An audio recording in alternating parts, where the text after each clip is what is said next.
Assalamualaikum warahmatullahi wabarakatuh dan selamat pagi teman-teman. Nah, di sini di video kali ini saya akan mencoba lagi membagikan atau menjelaskan beberapa faktor yang sangat mempengaruhi pertumbuhan dan perkembangan tanaman. Mudah-mudahan bisa bermanfaat dan menjadi sedikit tambahan pengetahuan bagi teman-teman. Oke, langsung saja ya. Perkembangan dan pertumbuhan tanaman sangat berpengaruh terhadap adanya sinar matahari. Yaitu faktor yang pertama yaitu sinar matahari, atau teman-teman di sini biasa menyingkatnya dengan SIMAT. Kenapa saya mengatakan SIMAT itu sangat penting bagi pertumbuhan dan perkembangan tanaman? Karena sinar matahari itu digunakan oleh tanaman melakukan proses fotosintesis. Bahasa mudahnya yaitu sinar matahari itu digunakan oleh tanaman untuk memasak makanannya agar bisa diserap dengan baik.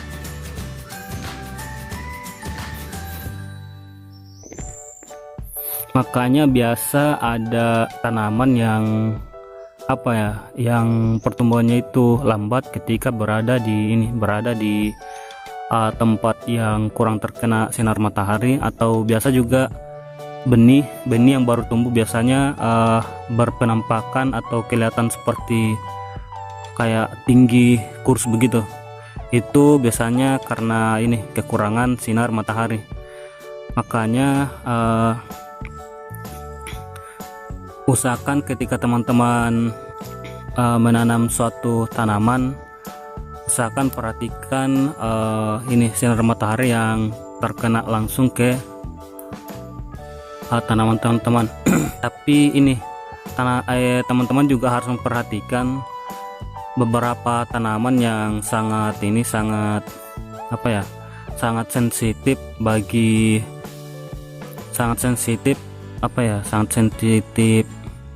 terkena oleh sinar matahari, yaitu yang baru pindah tanam. Biasanya itu sangat sensitif terhadap sinar matahari, biasanya langsung layu. Makanya di sini di kebun ini kemarin saya sempat membuat video mengenai penanaman gaharu. Setiap saya menanam gaharu, saya selalu memberikan pelindung semacam daun pelepah aren atau kelapa atau salak, itu juga bisa digunakan. Makanya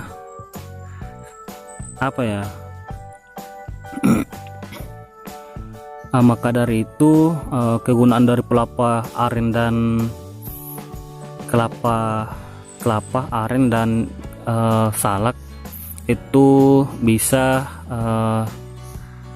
mengurangi sinar matahari yang terkena langsung ke tanaman. Oke, yang kedua yaitu faktor yang kedua, masalah gen atau tanaman itu berasal dari turunan indukan mana. Itu juga salah satu faktor yang cukup mempengaruhi perkembangan dan pertumbuhan tanaman. Dan yang selanjutnya atau yang ketiga mengenai kelembaban. Nah, di sini juga kelembaban juga ini sangat cukup berpengaruh terhadap perkembangan dan pertumbuhan tanaman. Karena kenapa? Teman-teman bisa lihat ketika musim kemarau, masuk musim kemarau, biasanya ada beberapa tanaman yang mengalami seperti layu atau bahkan mati.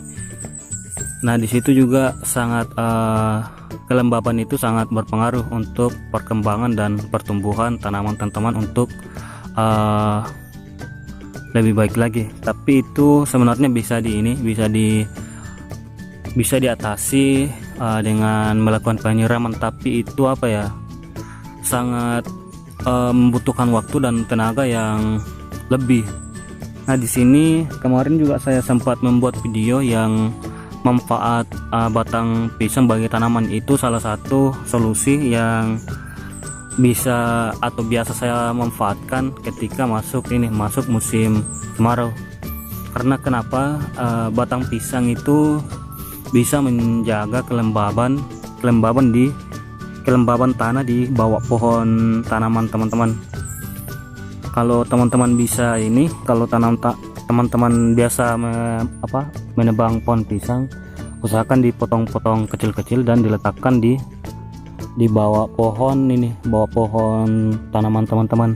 Tapi ingat, jangan meletakkan pohon pisang yang berpenyakit, karena biasanya ditakutkan penyakit pisang itu menular ke tanaman, teman-teman. Dan ada juga sih satu solusi, biasanya seperti ini. Saya tidak terlalu membersihkan gulma di bawah pas di perakaran tanaman saya, karena itu untuk menjaga kelembaban tanah di perakaran tanaman. Tapi itu kekurangannya itu penggunaan nutrisi itu lebih banyak lagi, karena nutrisi atau unsur hara di sini dikonsumsi atau diproses oleh gulma juga selain dari tanaman, teman-teman. Yang keempat kalau tidak salah yang keempat, mengenai lahan atau media tanam itu juga cukup berpengaruh, karena biasanya ada ada tanah yang pH-nya itu ada yang basah dan ada yang asam. Tapi itu semua bisa diatasi dengan menetralkan pH tanah dengan menggunakan, kalau saya biasanya menggunakan dolomit atau kapur pertanian atau abu pembakaran. Itu biasa digunakan untuk menetralkan pH tanah. Begitupun di persawahan. Sudah mungkin teman-teman di sini sudah biasa menggunakan cara itu, tapi ya tidak apa-apa lah, saya membagikan sedikit pengetahuan mengenai itu. Nah, yang selanjutnya apalagi ya, nutrisi, ketersediaan nutrisi atau unsur hara di tanah. Tapi sebenarnya untuk kekurangan unsur dan nutrisi pada media tanah itu sebenarnya kita bisa atasi dengan memberikan asupan nutrisi atau unsur hara kepada tanaman. Ini tergantung ownernya atau pemiliknya mengenai ketersediaan unsur hara atau nutrisi yang dibutuhkan oleh tanaman. Karena seburuk-buruknya media tanah, tetap ada secuil atau ada beberapa nutrisi atau unsur hara yang dibutuhkan tanaman, meskipun itu media tanam itu yang paling buruk. Tapi biasanya yaitu misal tanah itu asam atau basah, ya sangat berpengaruh terhadap pertumbuhan dan perkembangan tanaman. Tapi mengenai unsur hara dan nutrisi yang tersedia di tanah tersebut ya masih ada. Nah, mungkin cukup itu saja mengenai beberapa faktor yang mempengaruhi pertumbuhan dan perkembangan tanaman. Mudah-mudahan bisa bermanfaat bagi kita semua, dan jika ada kesalahan mohon diluruskan, karena di sini saya cuma berniat untuk membagikan apa yang saya ketahui kepada teman-teman, dan saya berpikir itu mungkin bisa bermanfaat bagi teman-teman. Oke, bagi teman-teman yang muslim, selamat menunaikan ibadah puasa. Semoga amal ibadahnya diterima oleh Allah.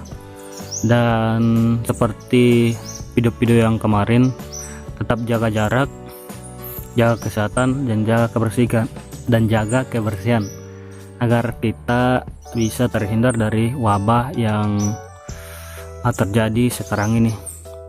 Oke, terima kasih atas waktunya untuk menyimak video ini. Mudah-mudahan bisa bermanfaat. Assalamualaikum warahmatullahi wabarakatuh. Salam petani muda.